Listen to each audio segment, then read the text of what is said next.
Staff Sergeant Maria Santos stood at attention in front of Colonel William Hayes's desk, her dress uniform crisp and her posture perfect. The afternoon sun streamed through the windows of his office at Fort Bragg, casting long shadows across the polished floor. Outside, she could hear the distant sounds of training exercises, soldiers calling commands, weapons fire from the ranges, and helicopters preparing for missions. The colonel looked up from her file, his weathered face showing years of combat experience. His silver hair was cut military short, and his eyes held the kind of intensity that came from leading men through impossible situations. Maria had heard stories about Colonel Hayes. He was a legend in Special Operations Command, a man who had earned his rank through blood, sweat, and countless successful missions in places most people couldn't pronounce. "So, Santos," the colonel said, leaning back in his chair, "you want to try out for the SEAL sniper program?" His tone wasn't hostile, but it carried the weight of skepticism. "Tell me why you think you're ready for something like this." Maria had been preparing for this moment for months. She knew the statistics. Less than 1% of women had ever been accepted into Navy SEAL training, and even fewer had made it through the sniper program. The numbers weren't encouraging, but numbers had never stopped her before. "Sir, I've been serving as a designated marksman with the 82nd Airborne for 4 years," she began, her voice steady. "I've completed 3 combat deployments, with confirmed long-range eliminations in Afghanistan and Iraq. My evaluation scores consistently rank in the top 5% of all Army snipers." Colonel Hayes glanced at her file again. Maria could see him reading through her service record, the commendations, the mission reports, the recommendations from her commanding officers. She knew what he was seeing because she had worked hard for every entry in that file. "Your Army record is impressive," he admitted, "but the SEALs operate differently. We're not just looking for good soldiers. We need people who can handle situations that would break most trained warriors. The sniper program specifically requires a level of mental and physical endurance that goes beyond normal military training." Maria understood what he was really saying. She had heard it before, though never quite so diplomatically. The unspoken question hung in the air. Could a woman really handle the pressure of being a SEAL sniper? "Sir, I understand the requirements," she replied. "I've studied the program extensively. I know about the physical demands, the psychological pressure, and the mission profiles. I wouldn't be here if I didn't believe I could meet those standards." The colonel stood up and walked to the window, looking out at the training grounds. Maria remained at attention, watching him consider her request. She could see other soldiers going through their exercises, some succeeding, others failing, all pushing themselves to their limits. "You know, Santos, I've been in this business for over 20 years, Colonel Hayes said without turning around. "I've seen plenty of soldiers who thought they were ready for elite programs. Most of them were wrong." He turned back to face her, his expression unreadable. "The SEAL sniper program has a 92% failure rate. Of those who do make it through, many wash out during their first operational assignment. It's not just about shooting accurately. It's about lying motionless for 18 hours in freezing rain, waiting for a target. It's about making split-second decisions that affect the lives of your teammates. It's about handling pressure that most people can't even imagine." Maria had heard similar speeches before. During her initial training with the 82nd Airborne, instructors had warned her about the challenges she would face as a woman in a male-dominated field.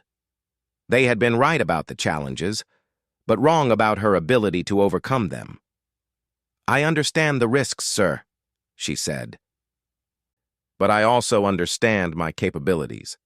I've already proven myself in combat situations. I've made those difficult decisions under pressure. I've saved the lives of my teammates through accurate long-range shooting."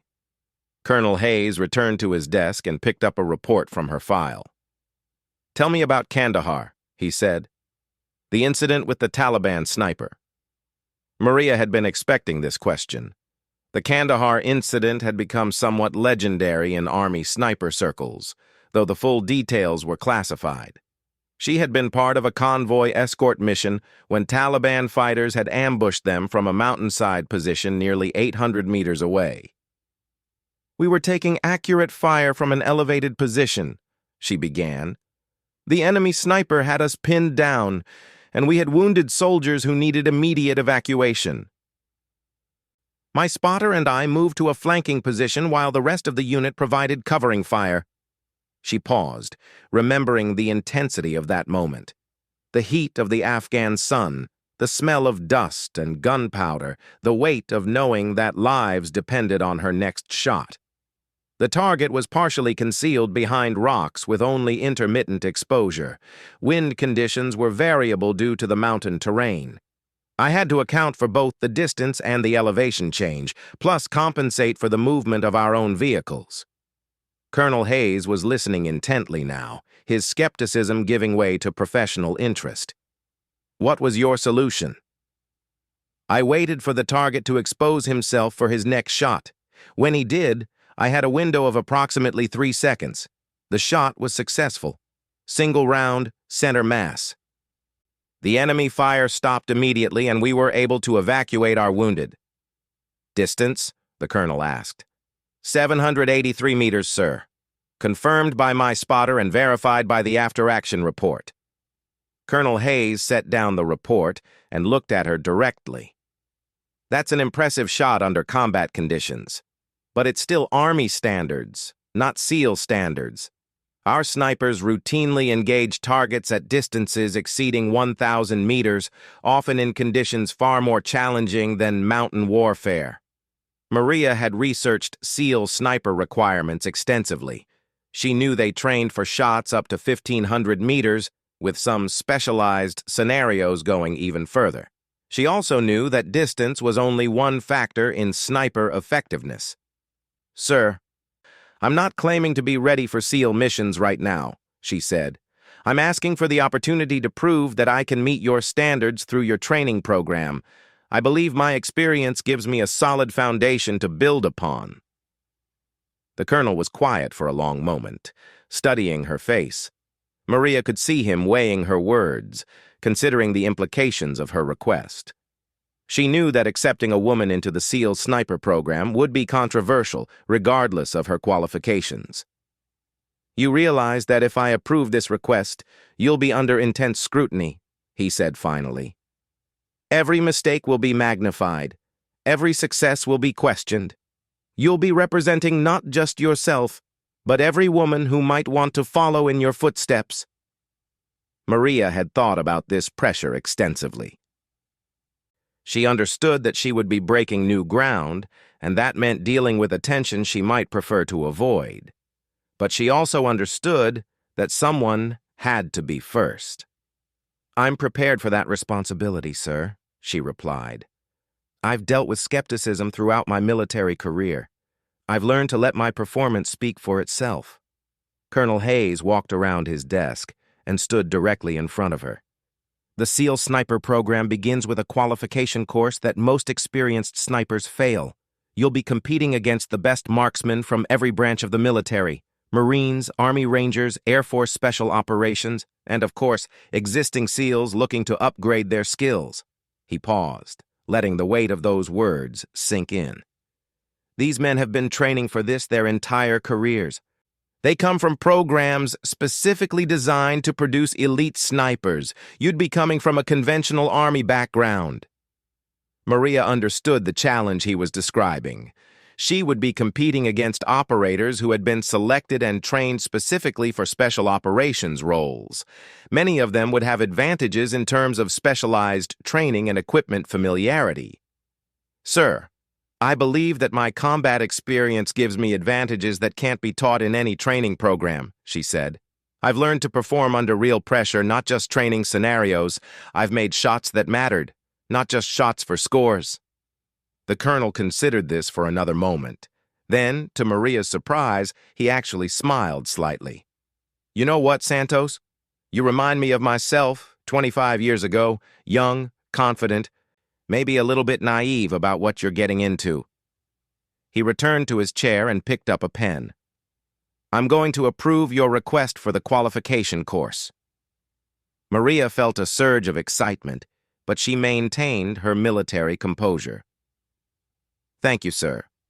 Don't thank me yet, Colonel Hayes warned. I'm also going to make sure you understand exactly what you're signing up for. The qualification course is 2 weeks long. During that time, you'll be tested on every aspect of sniper craft: shooting accuracy, field craft, target identification, ballistics calculations, weather compensation, and tactical planning. He began writing on a form, his pen scratching across the paper.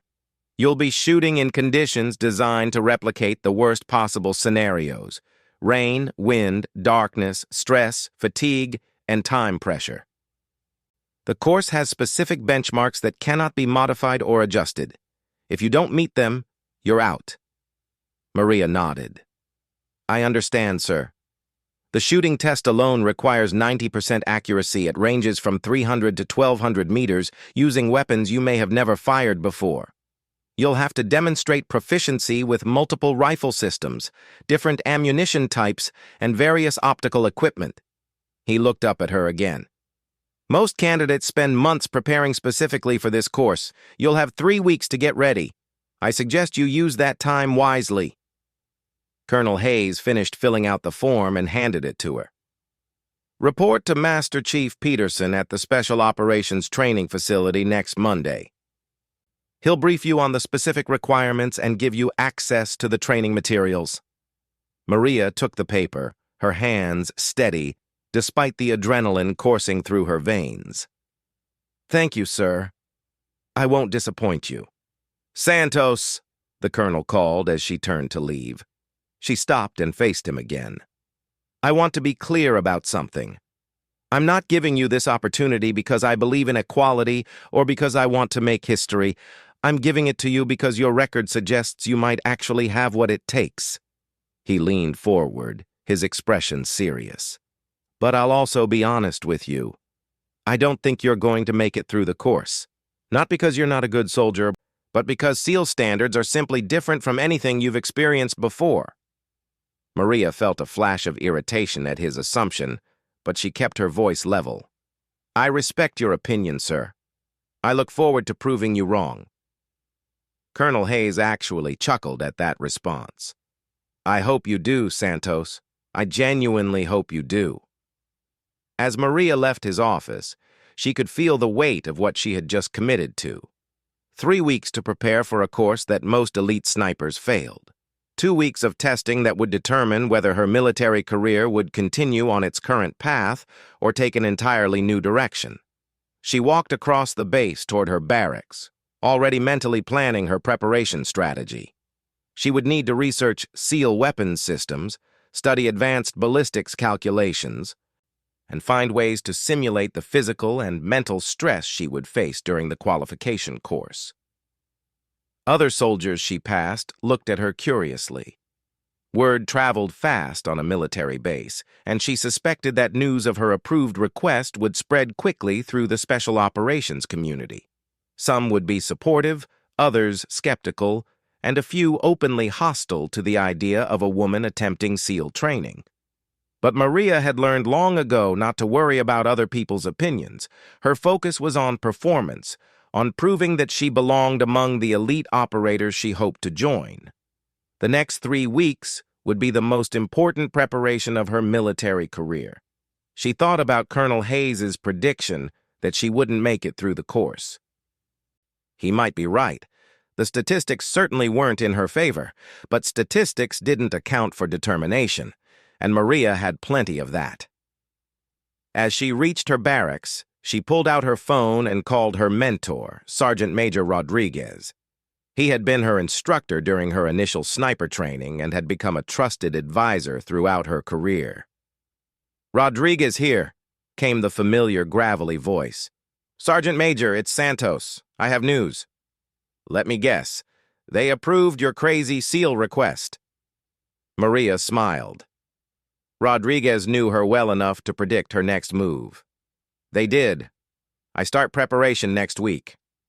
There was a pause on the other end of the line. Well, I'll be damned. Hayes actually has some backbone after all. Another pause. You ready for this, Maria? I think so. But I'm going to need all the help I can get. You've got it. Meet me at the range tomorrow morning, 0600. We're going to make sure you're as ready as possible for whatever they throw at you. As Maria ended the call, she felt a mixture of excitement and nervousness. The next few weeks would determine whether her ambitions were realistic or simply dreams. But regardless of the outcome, she knew she would give everything she had to the challenge ahead. The sun was setting over Fort Bragg, painting the sky in shades of orange and red. Maria stood at her window looking out at the base where she had spent the last 4 years of her life. Soon, she might be leaving for an entirely different world, the elite community of special operations, or she might be staying, having learned that her ambitions exceeded her abilities.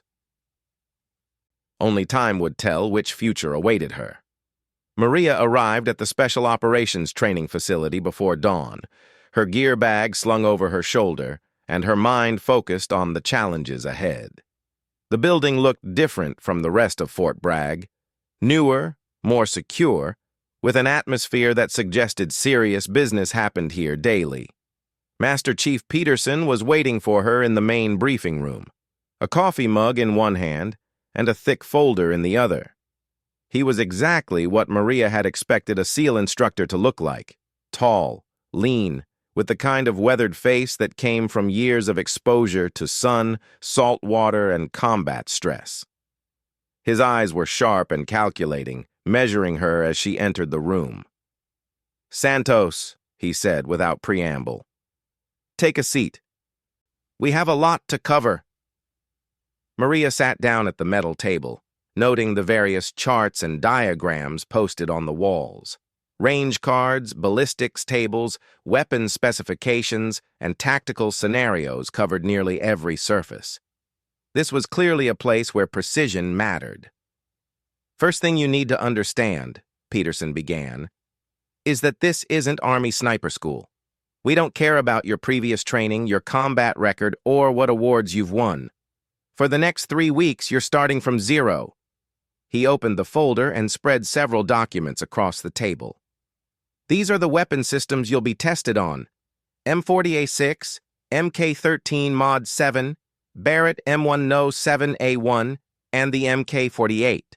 You'll need to demonstrate expert proficiency with all of them, including field stripping, maintenance, and adjustment procedures." Maria examined the specifications sheets. She was familiar with the M40A6 from her Army training, but the other systems were new territory. The Barrett M107A1 particularly caught her attention. It was a 50 caliber anti-material rifle capable of engaging targets at extreme distances. "What kind of distances are we talking about for the Barrett?" she asked. Peterson looked at her with what might have been approval for asking the right question. 1,500 meters minimum for qualification. Under field conditions, we expect our snipers to be effective out to 2,000 meters with that system. The numbers were staggering. Maria's longest confirmed kill had been at just under 800 meters. The idea of accurately engaging targets at nearly 3 times that distance seemed almost impossible. "Don't look so worried," Peterson said, though his tone suggested he wasn't particularly concerned about her comfort level. "We'll start you at shorter distances and work up, but by the end of the course, you'll either be hitting targets at SEAL standards or you'll be packing your bags." He pulled out another set of documents. "Physical requirements are non-negotiable. You'll need to complete a 12-mile ruck march with full sniper kit in under 3 hours, combat swim test with equipment, sustained operation scenarios where you'll be awake and functional for 48 hours straight." Maria had been through intensive physical training before, but the specifics Peterson was describing sounded brutal. A 12-mile ruck march in 3 hours meant maintaining a 4-mile-per-hour pace while carrying approximately 60 pounds of equipment. "The psychological component is where most candidates fail," Peterson continued. "We'll put you in situations designed to break your concentration. Stress inoculation scenarios where you'll have to make precision shots while dealing with explosions, smoke, time pressure, and simulated combat conditions. He stood up and walked to a whiteboard covered with shooting scores. These are the benchmarks you need to meet. 90% accuracy at all tested distances. No exceptions, no second chances. If you miss more than one shot in 10, you're done. Maria studied the numbers. At 600 meters, she would need to hit a target the size of a dinner plate 9 times out of 10. At 1,200 meters, the target would appear no larger than a coin through her scope. "When do we start?" she asked. Peterson checked his watch. "Right now.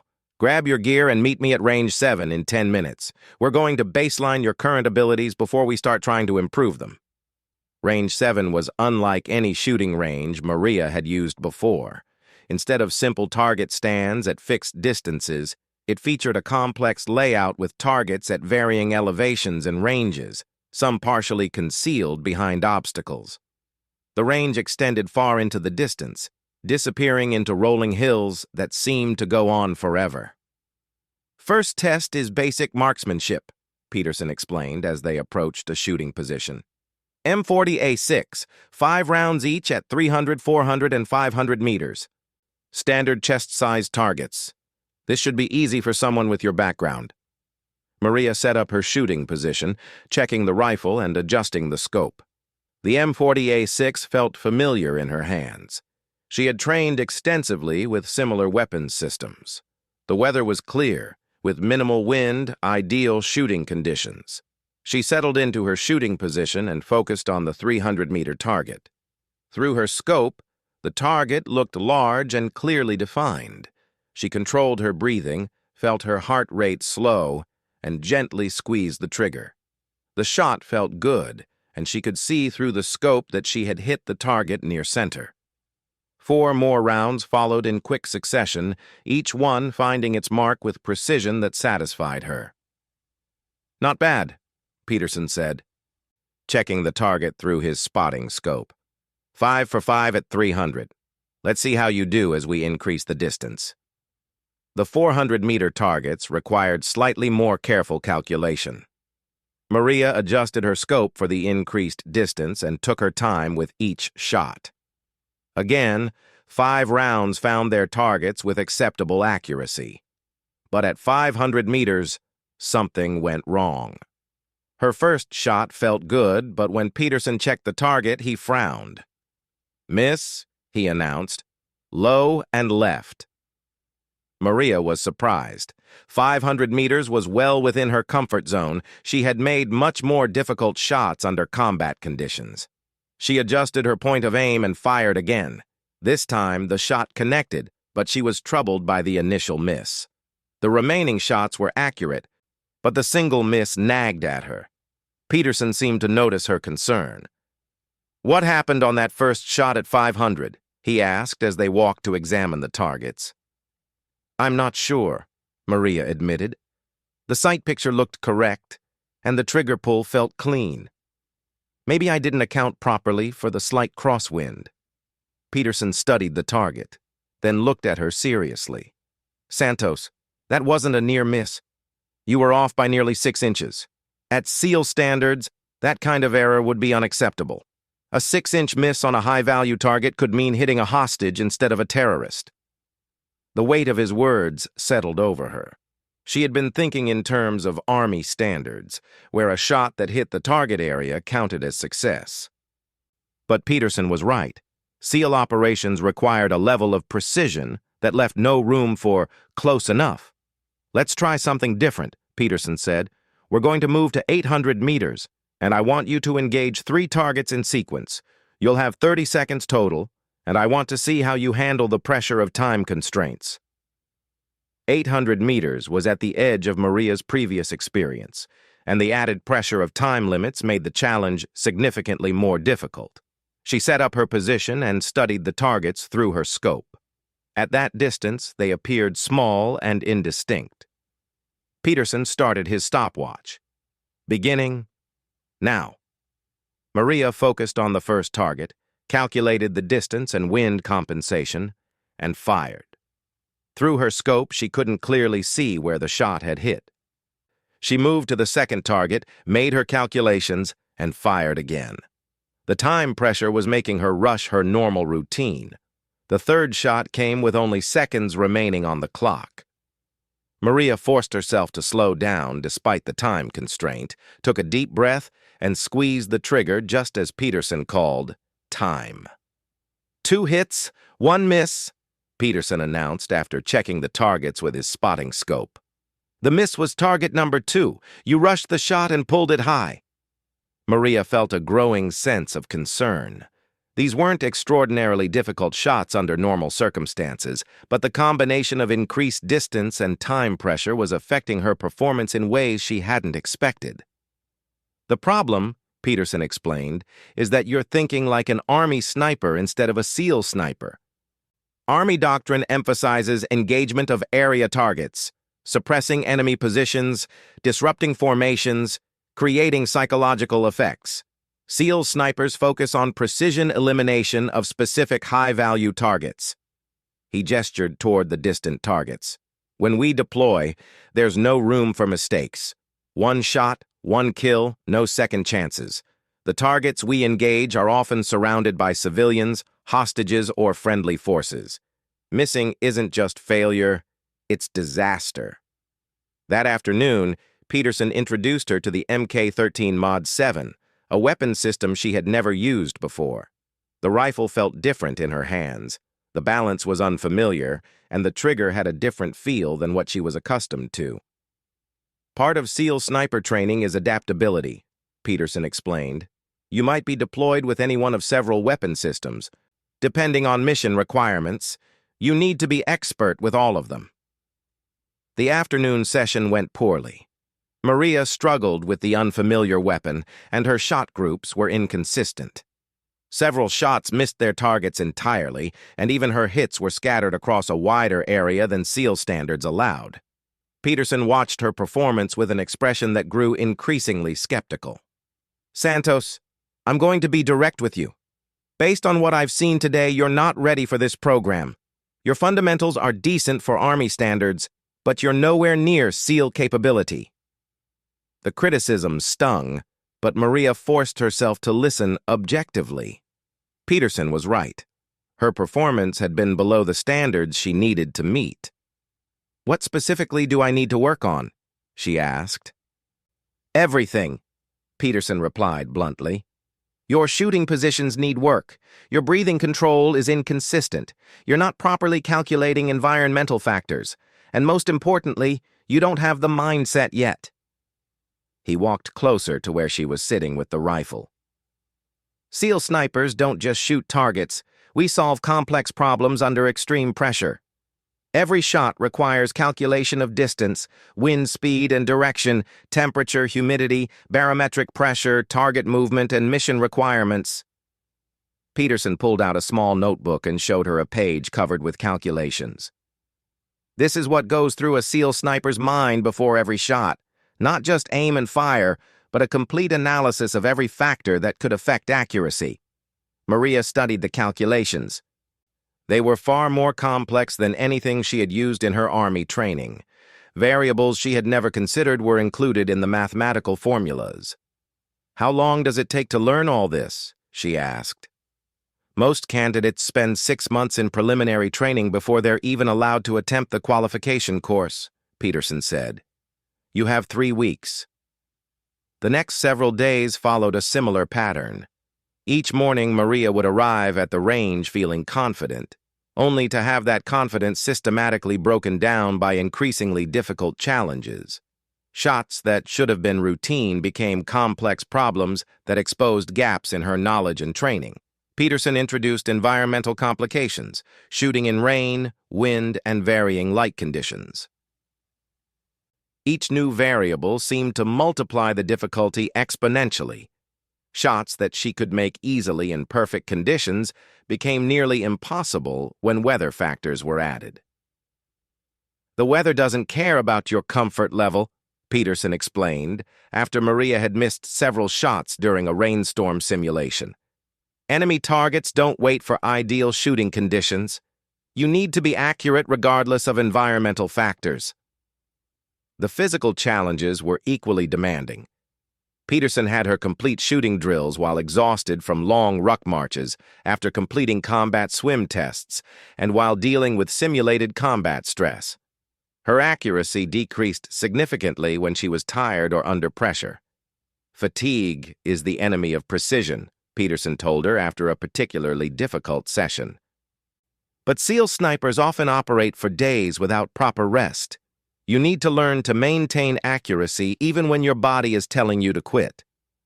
By the end of the first week, Maria was beginning to understand the magnitude of the challenge she had accepted. The gap between her current abilities and SEAL requirements seemed impossibly large. She was hitting barely 60% of her targets, far below the 90% requirement for qualification. That evening, she called Sergeant Major Rodriguez to discuss her struggles. "How bad is it?" Rodriguez asked after she had described her week. "Pretty bad," Maria admitted. "I'm not even close to their standards. Peterson thinks I should withdraw from the course before I embarrass myself further." Rodriguez was quiet for a moment. "Do you think he's right?"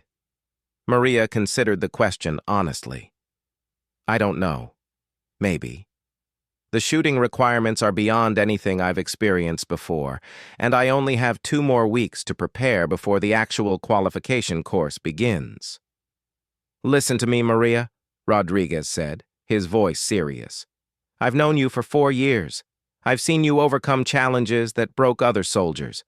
Don't let one tough week make you forget who you are." "But what if I'm not good enough?" she asked. "What if I'm just fooling myself about my abilities?" "Then you'll find out during the qualification course," Rodriguez replied. "But don't quit during training. Give yourself every possible chance to succeed." After ending the call, Maria sat in her barracks room, studying the training materials Peterson had given her. The ballistics calculations looked like advanced mathematics, and the equipment manuals contained technical specifications she barely understood.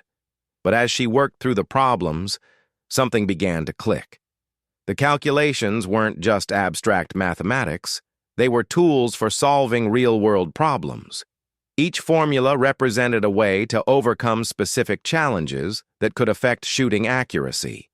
She spent the night working through examples, gradually building her understanding of the complex factors that influenced long-range shooting. By morning, she felt like she was beginning to grasp concepts that had seemed impossible just days before. When she arrived at the range the next day, Peterson noticed something different in her approach.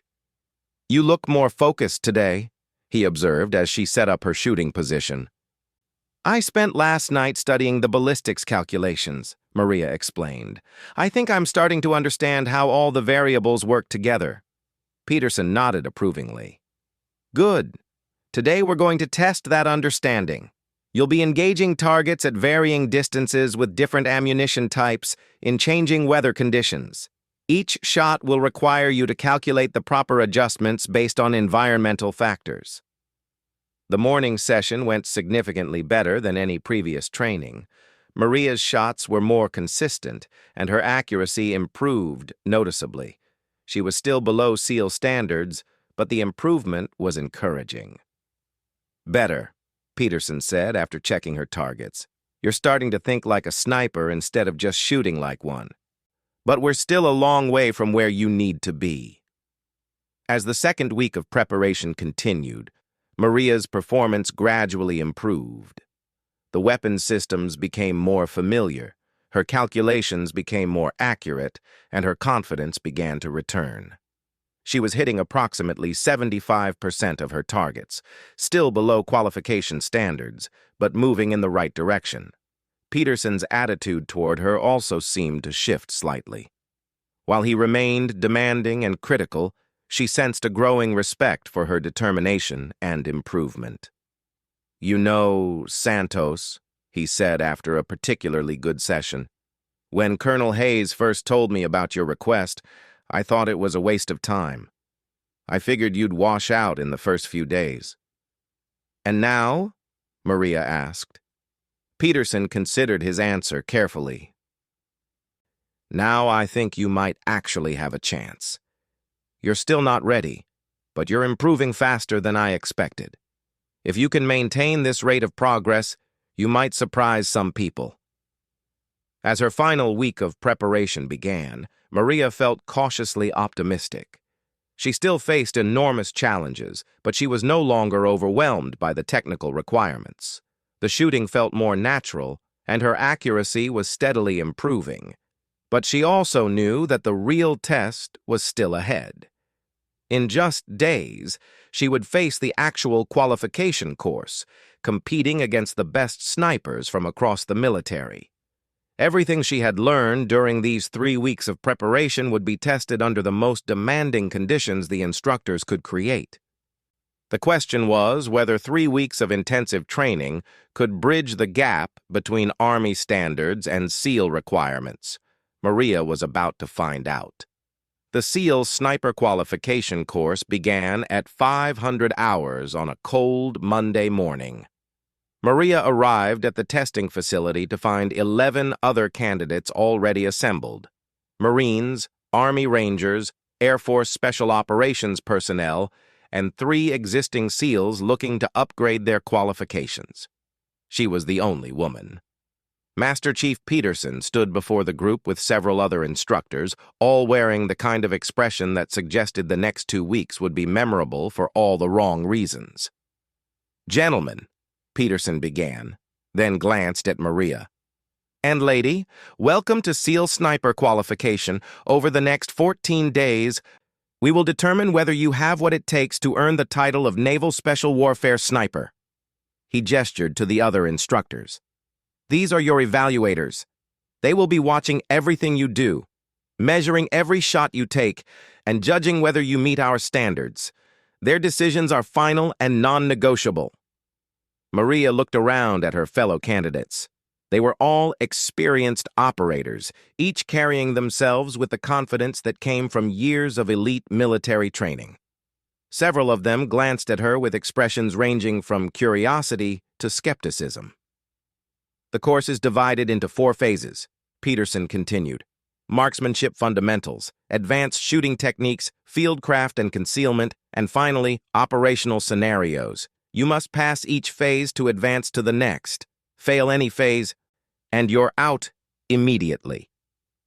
One of the other instructors, Chief Warrant Officer Martinez, stepped forward.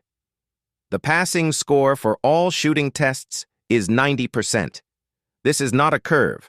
Either you hit 9 out of 10 shots or you fail. There are no second chances and no makeup tests." Peterson looked directly at Maria as he spoke. "Some of you may be wondering about standards and whether they apply equally to all candidates. Let me be clear. There are no modifications, adjustments, or considerations based on background, gender, or previous experience. Everyone meets the same standards, or everyone fails." The first phase began immediately. The candidates were led to a range complex that made Maria's previous training areas look simple by comparison. Targets were positioned at distances from 200 to 1,500 meters. Some stationary, others moving, many partially concealed or obscured. "First test," announced Martinez. M40A6, 10 rounds each at 400, 600, and 800 meters. Chest-sized targets, no time limit. This is your baseline assessment." Maria watched as the first candidate, a Marine Staff Sergeant named Thompson, took his position. He was methodical and confident, taking careful aim and firing with mechanical precision. Through the spotting scopes, the instructors confirmed hit after hit. He finished with 28 hits out of 30 shots, just above the minimum passing score. The next several candidates performed similarly, most achieving scores between 27 and 29 hits. These were clearly experienced shooters, but even they were finding the SEAL standards challenging. When Maria's turn came, she felt the attention of everyone present focus on her. She knew they were all waiting to see whether the woman who had somehow talked her way into this course could actually perform at the required level. She settled into her shooting position and focused on the 400-meter target. Through her scope, the target looked clearly defined, and the weather conditions were favorable. She controlled her breathing and squeezed the trigger smoothly. The shot felt perfect, and the spotter confirmed a center hit. 9 more rounds followed, each one carefully aimed and deliberately fired. When she finished the 400-meter sequence, she had 10 hits out of 10 shots. The 600-meter targets were more challenging, requiring greater precision and more careful calculation of environmental factors. Maria took her time with each shot, applying the lessons she had learned during her intensive preparation. Again, 10 hits out of 10 shots. At 800 meters, the targets appeared small and indistinct through her scope. The margin for error was minimal. Any deviation in her shooting position, breathing control, or trigger pull would result in a miss. Maria forced herself to slow down and focus completely on each shot. When she finished the sequence, Martinez announced her score. 30 hits out of 30 shots. Perfect score. Maria could hear murmurs of surprise from the other candidates. A perfect score on the baseline assessment was impressive by any standard, but from someone with her background, it was unexpected. Peterson showed no emotion as he recorded her score. Good shooting, Santos. Let's see how you do when we make things more difficult. The second day brought advanced shooting techniques, engaging multiple targets in sequence, shooting from unconventional positions, and dealing with time constraints. The tests were designed to simulate the kind of rapid decision-making required during actual operations. Maria found herself competing directly with Master Sergeant Williams, an Army Ranger with over 10 years of sniper experience. The test required engaging 5 targets at different distances within 90 seconds, starting from a standing position and moving through various shooting positions. Williams went first, demonstrating the kind of fluid movement and rapid target acquisition that came from extensive training. He completed the sequence in 78 seconds with 4 hits out of 5 shots, an excellent performance that set a high standard for the remaining candidates.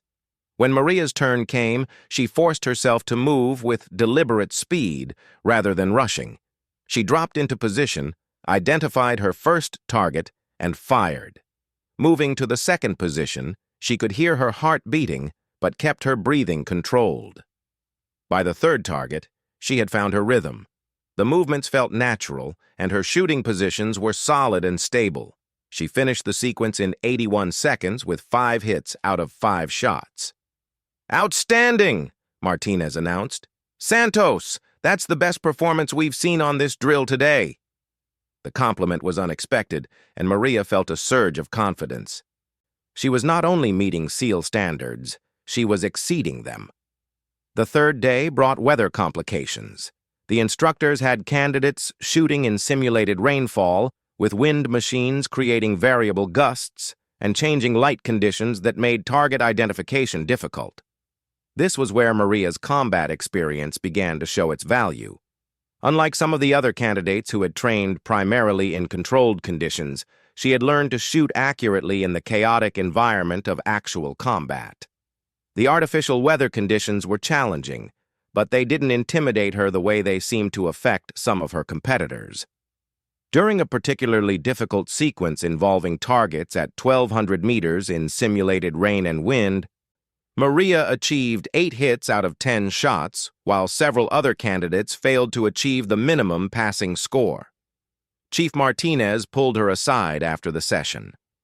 "Santos, I've been doing this for 15 years, and I've rarely seen someone adapt this quickly to our training methods. Where did you learn to shoot in conditions like this?" "Afghanistan, sir," Maria replied. "You learn to deal with whatever conditions you encounter when missing means your teammates get hurt." Martinez nodded thoughtfully. "That kind of experience can't be taught. It has to be earned." By the end of the first week, half of the original candidates had been eliminated. The pressure was intense, and even experienced operators were struggling with the demanding standards. Maria had not only survived, but was performing at the top of her class. Colonel Hayes made an unexpected appearance on Friday afternoon, ostensibly to observe the training, but clearly interested in Maria's performance. He stood with Peterson and Martinez, watching through spotting scopes as the remaining candidates engaged targets at extreme distances. The test that day involved the Barrett M107A1 at 1,500 meters, the longest distance Maria had ever attempted. The targets were barely visible through the scope, and even minor errors in calculation or technique would result in complete misses. Maria studied the range conditions carefully. The wind was variable, shifting direction and intensity every few minutes. The temperature was dropping as afternoon shadows lengthened. All of these factors would affect the trajectory of her shots. She made her calculations, accounting for distance, wind speed, temperature, and even the rotation of the Earth at extreme ranges. The mathematics were complex, but she had practiced these calculations extensively during her preparation. Her first shot felt good, but at 1,500 meters, it was impossible to see impact through the rifle scope. She had to trust her calculations and her technique. The spotter called hit, and Maria felt a wave of relief. The remaining 4 shots were each separate problems requiring their own calculations and adjustments. The wind conditions changed between shots, forcing her to recalculate constantly. When she finished the sequence, she had achieved 4 hits out of 5 shots at the extreme range. "Impressive," she heard Colonel Hayes say to Peterson. "What's her overall performance been like?" "Sir, she's currently ranked 2nd overall among the remaining candidates," Peterson replied. "Her accuracy scores have been consistently above requirements, and her tactical knowledge is developing rapidly." Colonel Hayes was quiet for a moment. "I have to admit, I didn't expect her to make it through the first week."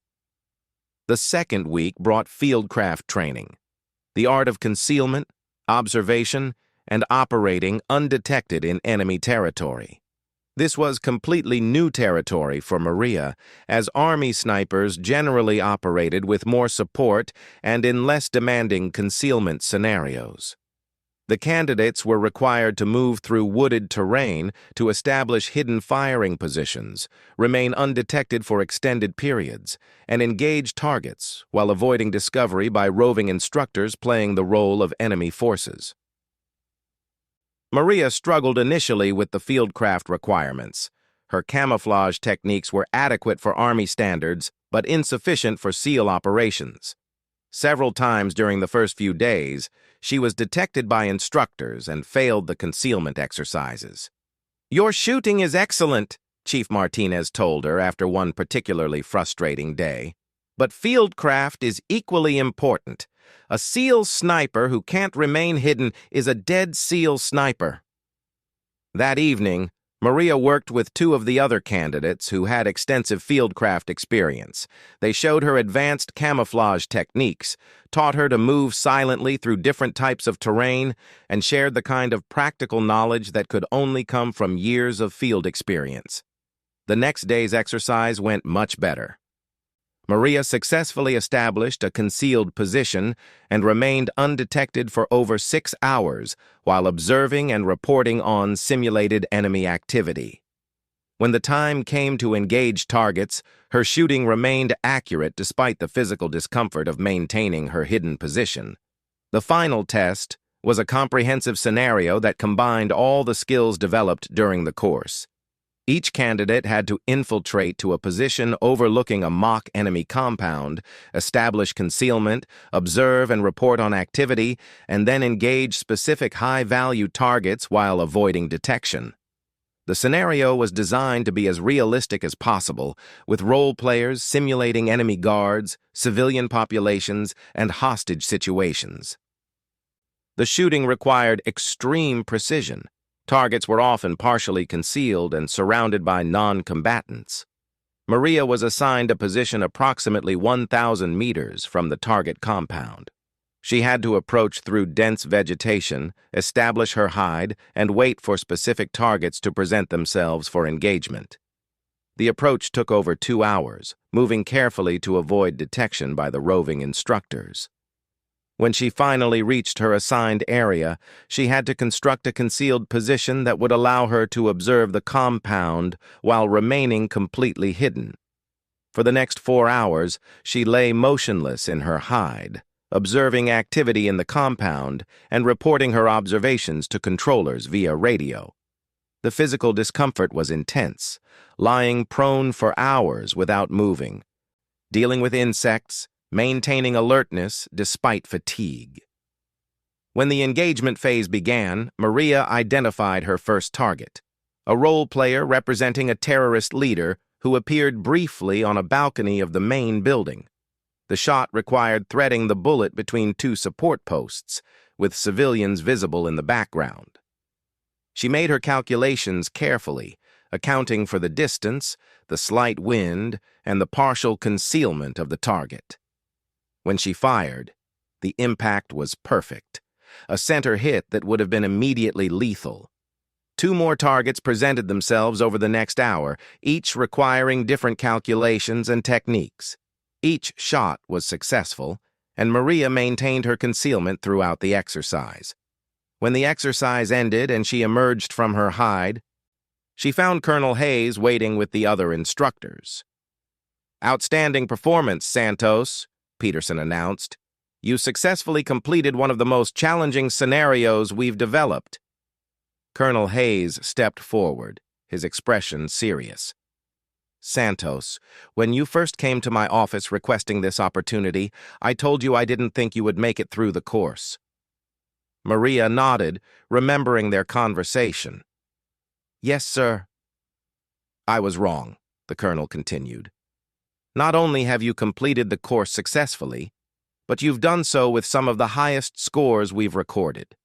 Your final accuracy percentage is 96%, better than most of our existing SEAL snipers." He paused, looking at the other instructors who had gathered around. "In fact, your performance on several tests has established new benchmarks that we'll be using to evaluate future candidates." Maria felt a surge of pride and relief. She had not only met SEAL standards, but had exceeded them in ways that would benefit future candidates. "Master Chief Peterson has recommended you for immediate assignment to SEAL Team 7, Colonel Hayes continued. "They're currently preparing for a deployment where your skills would be particularly valuable."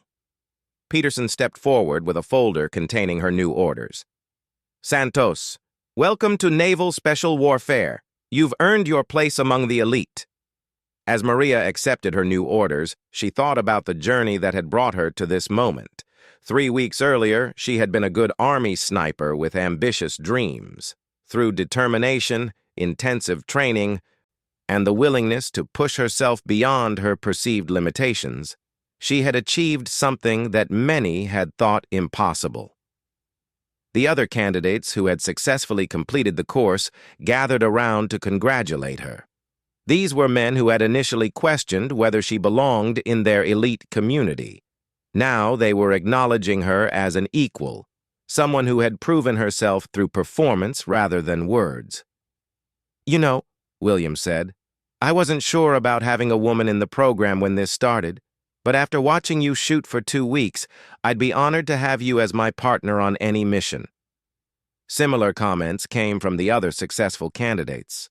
The respect was genuine, earned through demonstrated competence under the most demanding conditions. That evening, Maria called Sergeant Major Rodriguez to share the news of her success. "I knew you could do it," Rodriguez said, though she could hear the pride in his voice.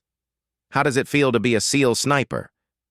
"Honestly, it feels like I'm exactly where I'm supposed to be," Maria replied. "The training was incredibly difficult, but it taught me things about myself I didn't know before." "Such as?" Maria thought about the question carefully. "I learned that my limits were much further away than I thought they were. Every time I thought I couldn't do something, the instructors pushed me to try harder, and every time I found a way to meet their standards." She paused, looking out at the ocean visible from the SEAL team compound. "I also learned that excellence isn't about being naturally gifted. It's about being willing to work harder than everyone else and never accepting good enough as actually good enough." Rodriguez was quiet for a moment. "That's a lesson that will serve you well in your new assignment. SEAL operations don't allow for anything less than perfection." As Maria ended the call, she reflected on the dramatic change in her circumstances. A month earlier, she had been a conventional army soldier with unconventional ambitions. Now she was preparing to join one of the most elite military units in the world. The next morning, she reported to SEAL Team 7 for her first briefing as a qualified naval special warfare sniper. The team commander, Lieutenant Commander Jackson, greeted her with the kind of professional respect she had worked so hard to earn. "Santos, we've been following your performance during qualification," Jackson said. "Your scores were impressive, and Chief Peterson speaks very highly of your potential. We're looking forward to having you on the team." He handed her a mission folder. "We're deploying to Syria next month for counterterrorism operations. Your primary role will be precision elimination of high-value targets in urban environments. It's exactly the kind of mission your training has prepared you for." Maria opened the folder and studied the briefing materials. The missions described were complex and dangerous, requiring the kind of precision and reliability she had spent the last month developing. "Sir, I'm ready for whatever challenges you have for me," she said. Jackson smiled. "I believe you are, Santos. Welcome to the team." As Maria left the briefing room, she passed Colonel Hayes in the hallway. He stopped her with a gesture. "Santos, I owe you an apology," he said. "When you first requested this opportunity, I let my preconceptions cloud my judgment. I should have focused on your qualifications rather than my assumptions about what you could achieve." Maria appreciated the apology, but she also understood his initial skepticism. "Sir, you gave me the chance to prove myself. That's all I ever asked for." Colonel Hayes nodded.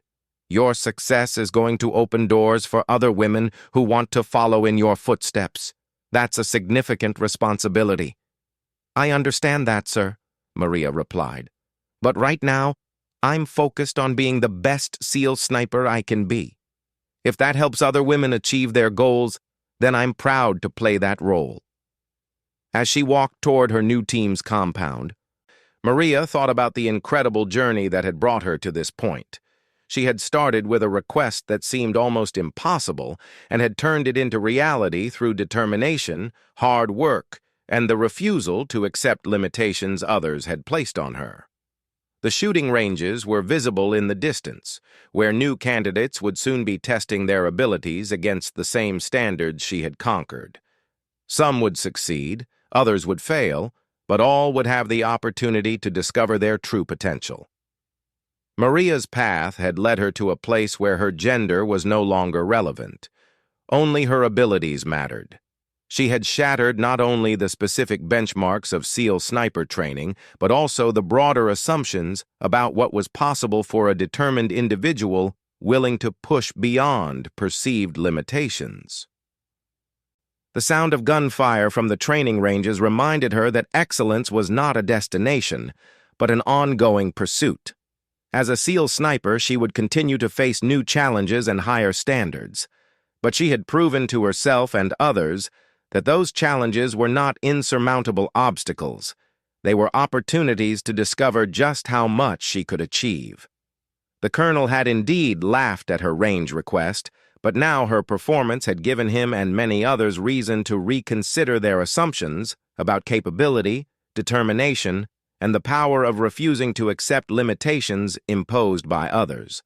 Maria had earned her place among the elite through the most convincing argument possible: superior performance when it mattered most.